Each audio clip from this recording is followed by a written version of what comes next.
Class 12th term 2 physics practical.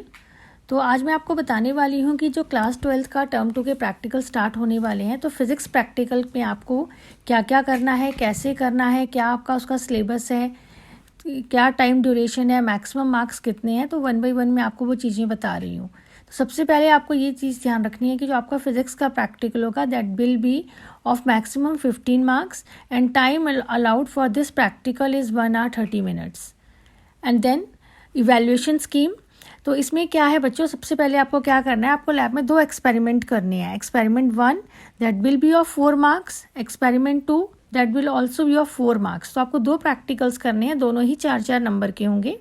उसके बाद there will be 2 marks for the practical record. जो आपने experiments की फाइल बना रखी है, एक्टिविटी नोटबुक बना रखी है, that will be of 2 marks and the viva will be of 5 marks. तो ये वाइवा जो होगा आपका एक्सपेरिमेंट फाइल जो है और जो आपने एक्टिविटी नोटबुक है या जो आपने प्रोजेक्ट बनाया है उसके ऊपर बेस्ड होगा and that will be of 5 marks. उसके बाद तो कुल मिला के ये पूरा प्रैक्टिकल जो आपका 15 मार्क्स का होता है और उसकी टाइम ड्यूरेशन है 1 hour 30 minutes। तो उसके बाद अगली बात आती है कि जब आपको लैब में आना है प्रैक्टिकल के लिए, स्कूल जाना है, तो आपको क्या क्या चीज़ें आपको अपने साथ लेके जानी है। तो you have to bring your practical file, activity notebook और प्रोजेक्ट रिपोर्ट। साथ में आपको अपना pen, pencil, eraser, protector, pen ये लेके आना है। In fact you can bring your geometry box, क्योंकि इसमें आपके ऑप्टिक्स के एक्सपेरिमेंट भी हैं, तो आपको ज्योमेट्री बॉक्स की ज़रूरत पड़ सकती है प्रिज्म वाले फॉर्म एक्सपेरिमेंट में जिसमें आप रिफ्रैक्टिव इंडेक्स निकालते हो। There also you need to use the protector, so it's better to get your geometry box with you. उसके बाद मैं बात कर रही हूँ जो आपके टर्म 2 के experiments assigned by board and activities assigned for term 2।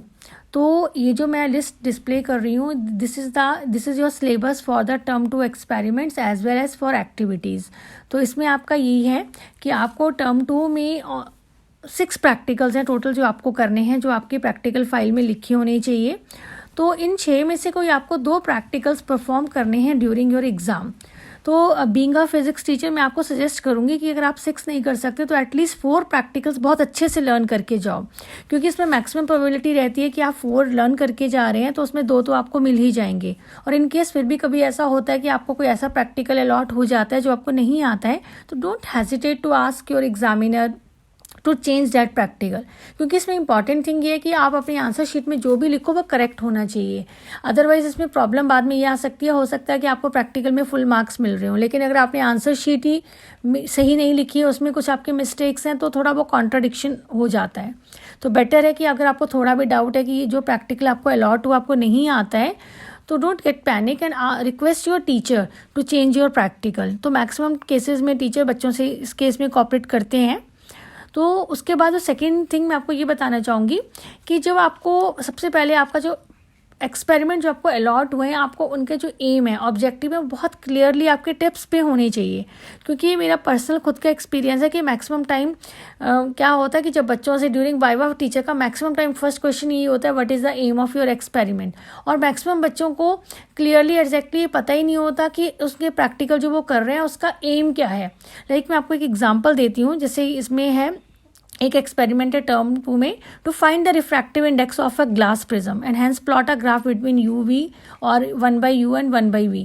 लेकिन जनरली जब भी बच्चों को पूछा जाता है which practical you are doing, तो जनरली बच्चों का आंसर होता है प्रिज्म वाला। So this is not the right way to answer. तो you should tell the teacher the exact aim of your practical. तो you have to be very clear about this.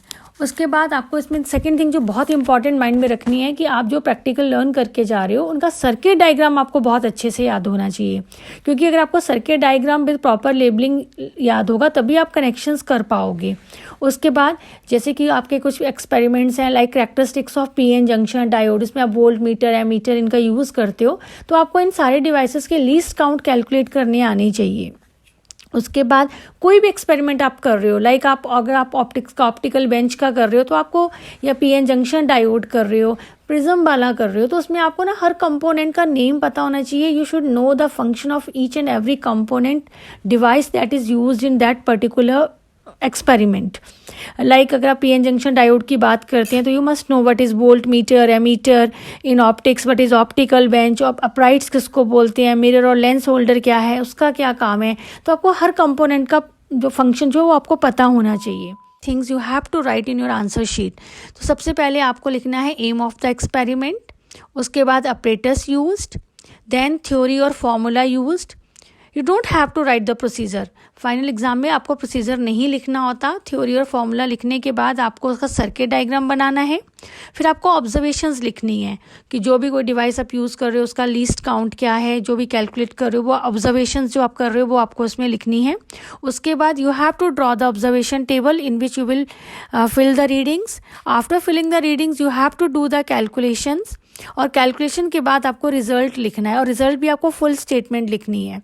उसके बाद अगर उस एक्सपेरिमेंट में कुछ ग्राफ बनता है तो आपको ग्राफ पेपर लेके उस पर ही ग्राफ बनाना है, आपको आंसर शीट पे डायरेक्टली ग्राफ प्लॉट नहीं करना है। उसके बाद you have to write 3 precautions and at least 2 to 3 sources of error. So this is a proper way of writing the answer sheet in the physics practical notebook so that you can score good marks. So these are the basic things that you have to keep in mind during the physics practical. और बात रहती है उसके बाद viva की। तो viva में आप ध्यान रखिए कि आपको जो भी प्रैक्टिकल अलॉट हुआ है उसके जो बेसिक्स हैं लाइक उस एक्सपेरिमेंट का एम क्या है, और उसमें जो भी ऑपरेटर्स यूज़ हुए हैं, जो कंपोनेंट्स यूज़ हुए हैं, उनका फंक्शन क्या है, और जो भी उससे रिलेटेड आपके थ्योरी में टॉपिक्स हैं, कंसेप्ट्स हैं, वो पूछे जाते हैं। तो बस this is the all about the physics practical जिसके आपको प्रिपेयर करना है।